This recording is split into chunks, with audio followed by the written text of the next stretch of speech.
That's amazing, man. This thing is almost designed specifically for HVAC. The only thing that they would have needed to have done to make it completely designed for HVAC is...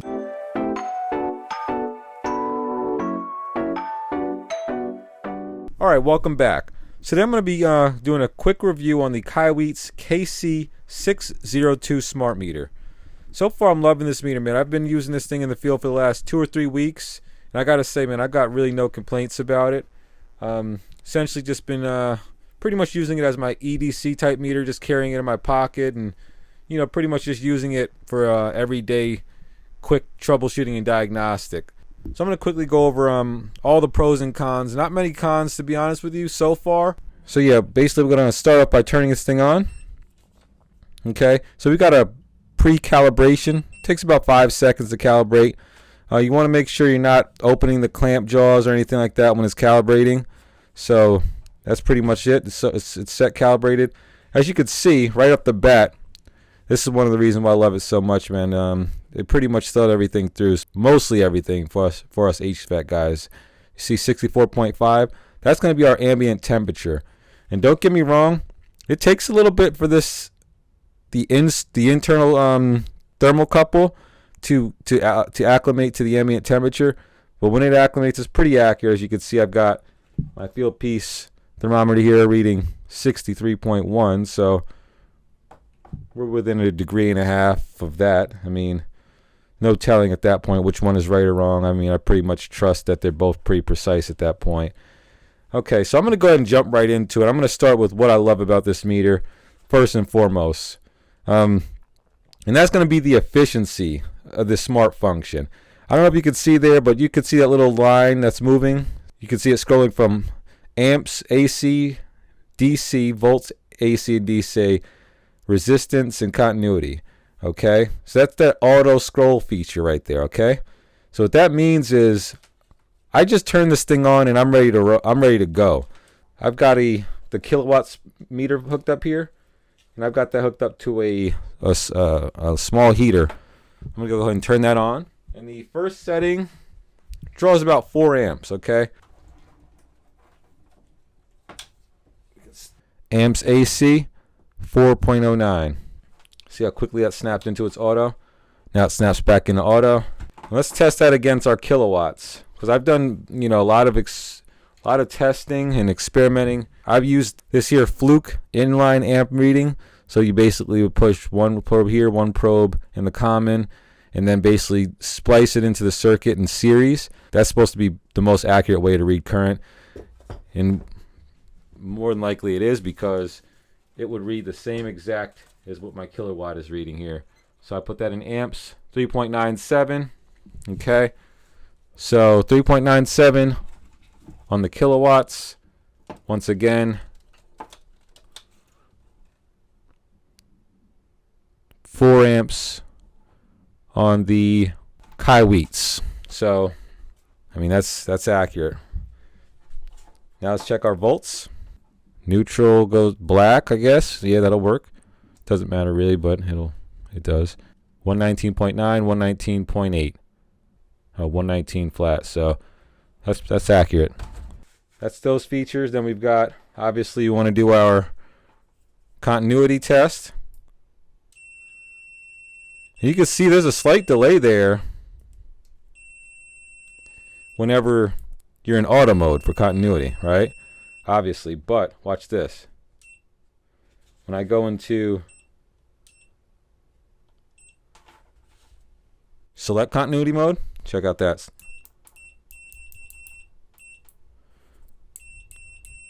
Perfect millisecond latch.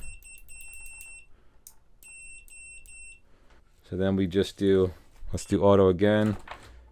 Hold your function key to snap it back into auto from any place. And then what I'm going to do is I'm just going to check my resistance to my flesh. Okay. So we got about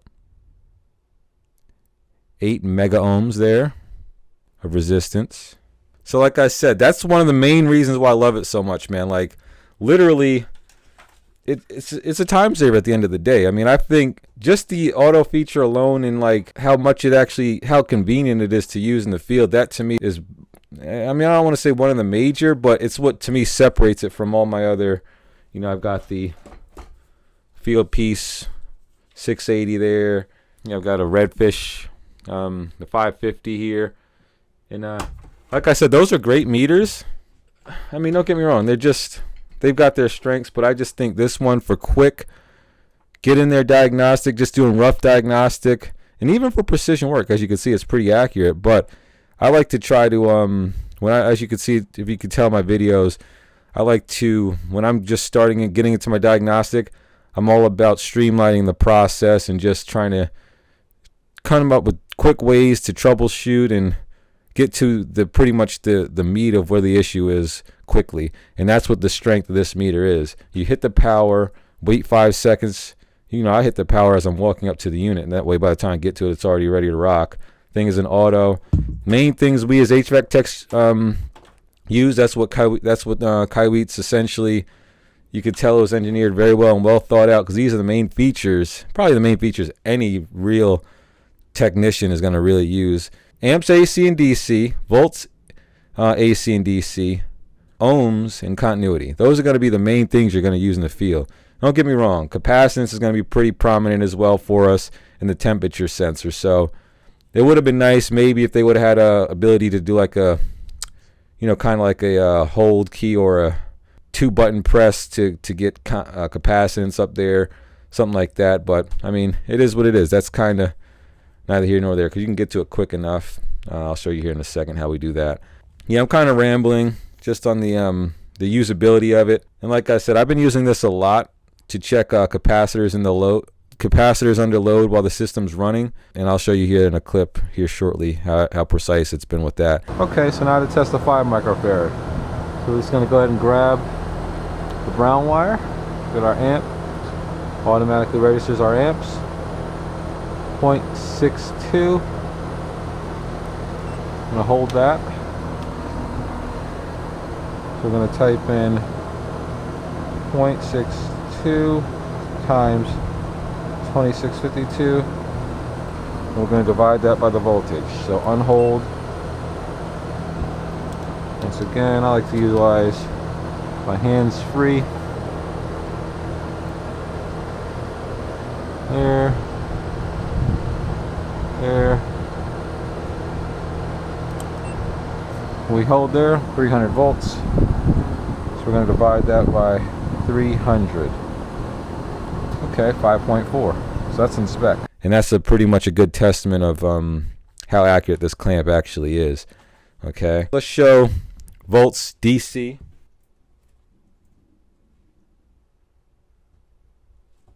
All right, there you go, 1.2 volts. You have to actually take it out of auto if you want to use min-max, okay? So we're going to go into volts, hit max. What that's going to do, capture. So there's your max, captured like such. I'm not going to check the amps DC. It's not really necessary. Continuity, we've already checked that in the mega ohms. That's one cool thing about this thing. It reads, it does a resistance up to 60 mega ohms. So you can definitely use this for diagnosing grounded compressors, things like that. I know a lot of those scrolls, the Copeland scrolls, definitely will read below the 60 mega ohms for a good compressor. But if you're getting down into the 20s, the lower 20, 15 mega ohms, then you start to have issues at that point, winding deterioration, things of that nature. So this is definitely a good meter to even be able to do that. Only thing it's missing for us HVAC techs, to be honest, is going to be the microamps feature, okay? Being able to read microamps on your flame sensor, but that's not going to make or break for the price point. This is just a good meter to have on you. For my personal opinion, it's not that small, but it's, as you can see, it's pretty compact. I mean, I've got my ruler here. Sorry, tape measure. So from the tip here,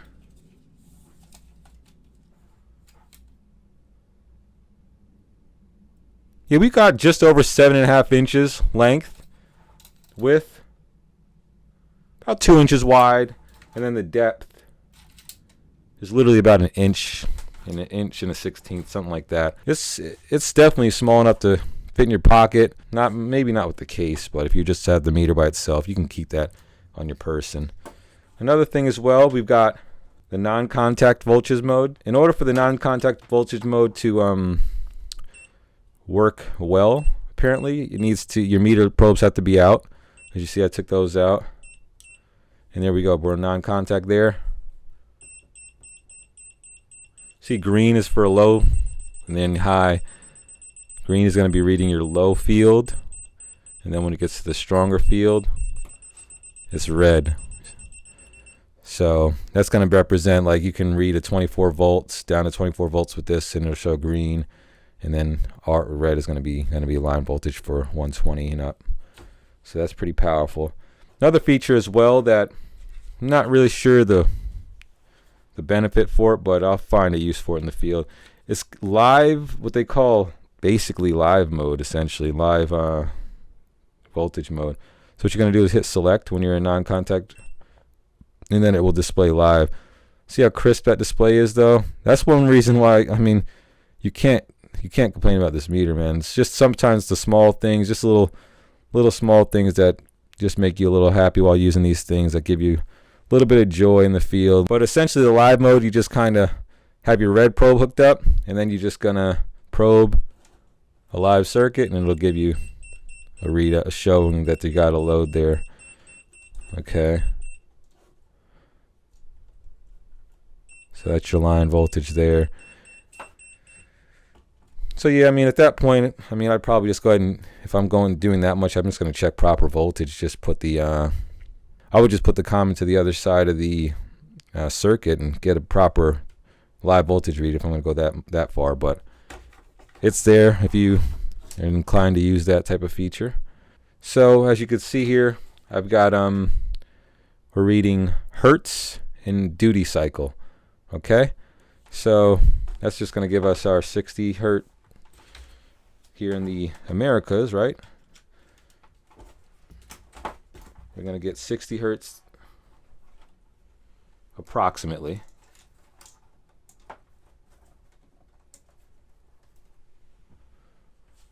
Yeah, and 50% duty cycle, right? Perfect. Now, another cool thing I've noticed as well, that I don't even know if that's in the literature. If you go to your amps mode here, okay, I'm going to go to, so I'm in AC, and I'm going to do Inrush, okay? So watch this.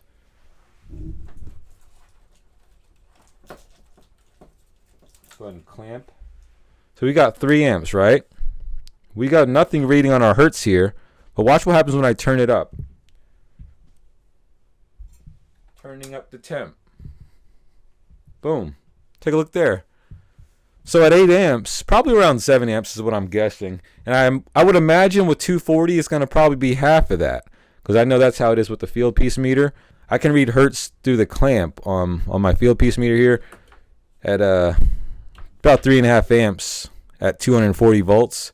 But if I was trying to read at 120, it takes about 7 amps. So that's what I'm assuming. It's kind of got the same kind of circuitry here, because as you can see, I'm reading frequency here. But the thing is, you have to be an Inrush to read this low. It'll read frequency at a higher amp draw. I think I've got to check the manual. I'm not 100% sure. I believe it's going to be 40 amps or something crazy like that to read frequency just in the standard amp mode.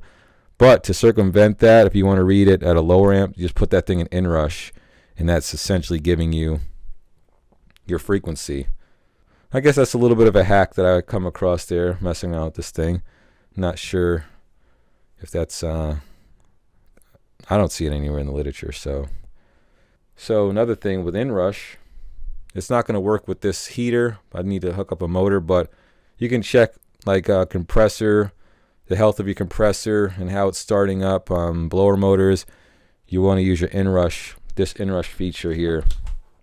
So all you do, put it in amps. You've got to be in the amps, and then you hit once, twice, and you're in Inrush. If you hold it, that zeros for DC amps, so that's going to 0. So you've got volts to select from between AC and DC. You hit there. There's your AC volts, DC volts. Like I said, all this is unnecessary because it auto selects for you. So there's your continuity, or not continuity, but resistance, min max values. in continuity. Nothing to select there. No min max. Okay, cool, obviously. So another thing as well that I thought was pretty cool, and I know a lot of you guys might not know this, but this millivolt feature is super powerful. Okay, so check us out here. I've got nothing to measure. We don't really use that in HVAC, so don't even worry. I'm not going there with it. Check that out.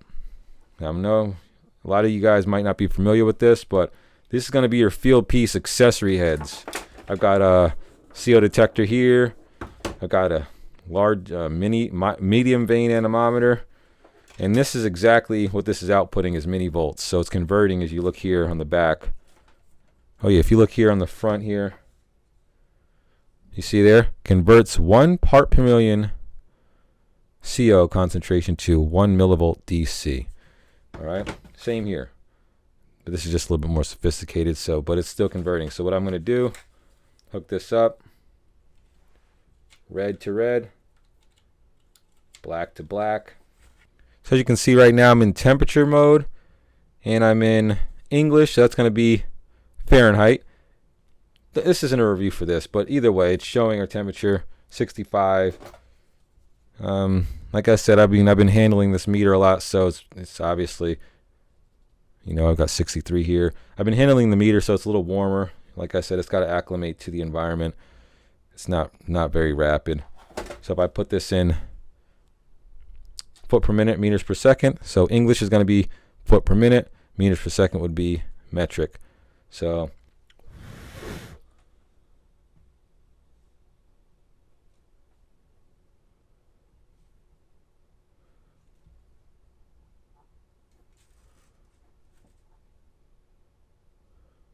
as you can see, the meter itself is just has a slight delay, which is not the end of the world, but it's a lot better when you take it off of averaging on this. But either way, that's neither here or there. I mean, you can use the same thing for checking carbon monoxide. Let that thing warm up, turn it on, and grab me a match. Cool, so she's warmed up. Let's plug it in. Boink. Ready to rock. This is kind of the way they tell you to check carbon monoxide. You want to light the match, right? And then just kind of like put it out under the bowl. And then we'll see the smoke going on under there. That's going to be what I'm going to be detecting here. So as you can see, there's really nothing going on here. Boom, here we go.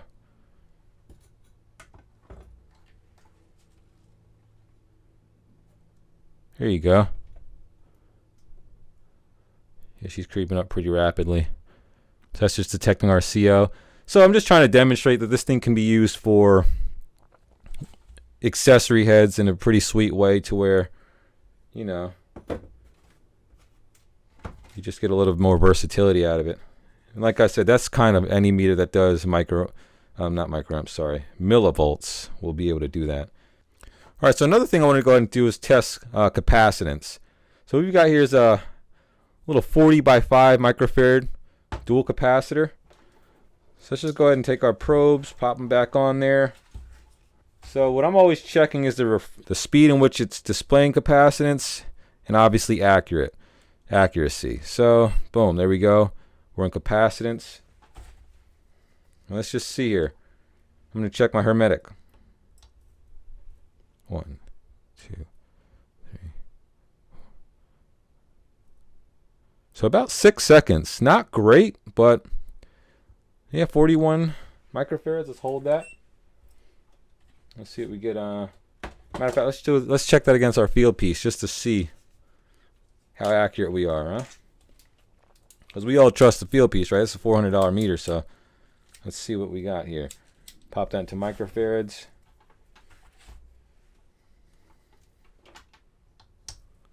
Oh yeah, 1 second.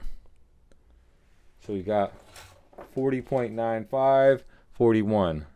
So I'd say that's pretty accurate. Okay. Let's do fan.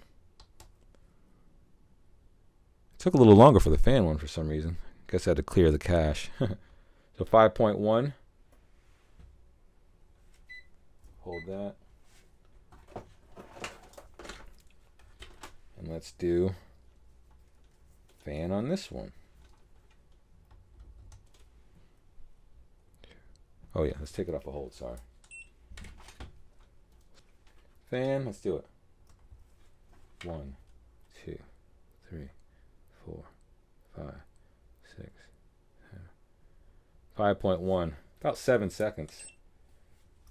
But you see the precision is there.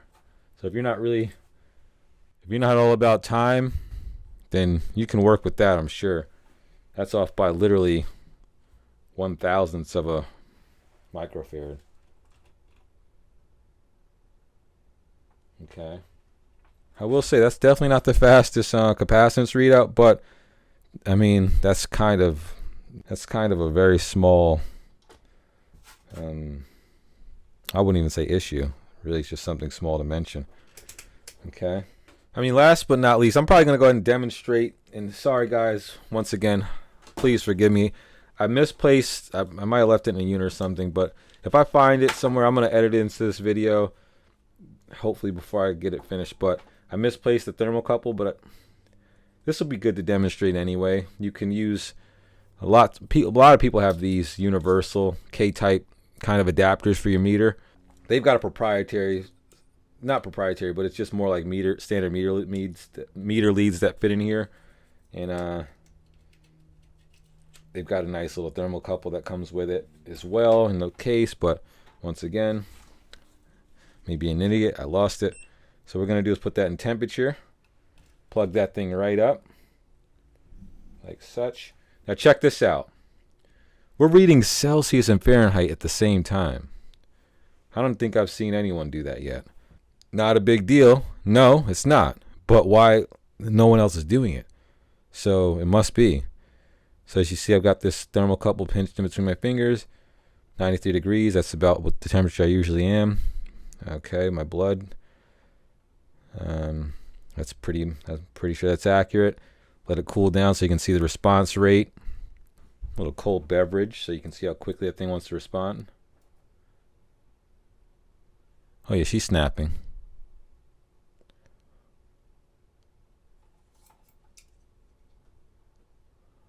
Yeah, that's nice.